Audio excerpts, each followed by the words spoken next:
जब महाभारत का युद्ध शुरू होने वाला था और सबको पता पड़ गई कि अब युद्ध रुकने वाला नहीं है, तो समझदार व्यक्ति हमेशा प्रयास करते हैं समझौते का। भगवान श्री कृष्ण ने कहा एक प्रयास और करके देखते हैं ताकि ये मानव लहूलुहान ना हो, मानव का रक्त नालियों में ना बहे। जैसे हजूर बाबा जी ने बताया, कितनी बहनों का भाई बहनों से ना छिने, क्योंकि करोड़ों लोगों की आहुति उसमें लगने वाली थी। सबने मना किया, लेकिन मना करने के बाद भी पहुंच गई और कहने लगे, जैसे अंगद ने कहा था रावण के राज दरबार में कि अगर मेरे पैर को तेरी सभा में कोई उठा दे तो मैं माता को सीत हार के चला जाऊंगा, और भगवान रामचंद्र जी की तरफ से मैं ये वादा करता हूं।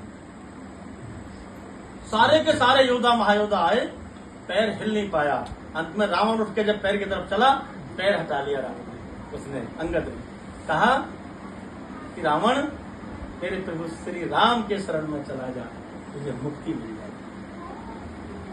इसी तरह भगवान श्री कृष्ण ने जाके सभा में कहा, जब बिल्कुल राजपाट के लिए मना कर देते हैं कौरव, दुर्योधन जिद करके बैठ जाता है और कहता है कि मैं एक सुई की नोक के बराबर भी जमीन पांडवों को नहीं दूंगा, तो भगवान श्री कृष्ण कहते हैं कि मैं वचन देके जाता हूं आपको, पांचों भाइयों को, पांचों पांडवों को सिर्फ 5 गांव आप दे दीजिए, बाकी पूरे राज का आनंद लीजिए। लेकिन वो हठी नहीं माना।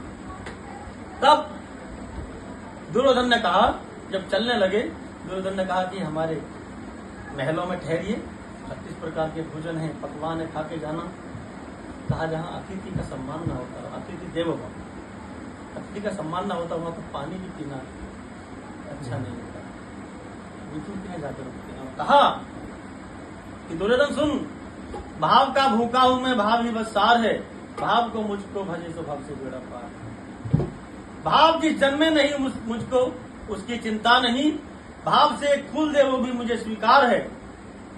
बांध लेते भक्त मुझको प्रेम की जंजीर से, इसलिए इस भूमि पर होता मेरा अवतार है, इसलिए इस भूमि पर होता मेरा अवतार है। हर भला एक भाव का सौदा, ऐसी रचना दास आपके चरणों में रखेगा।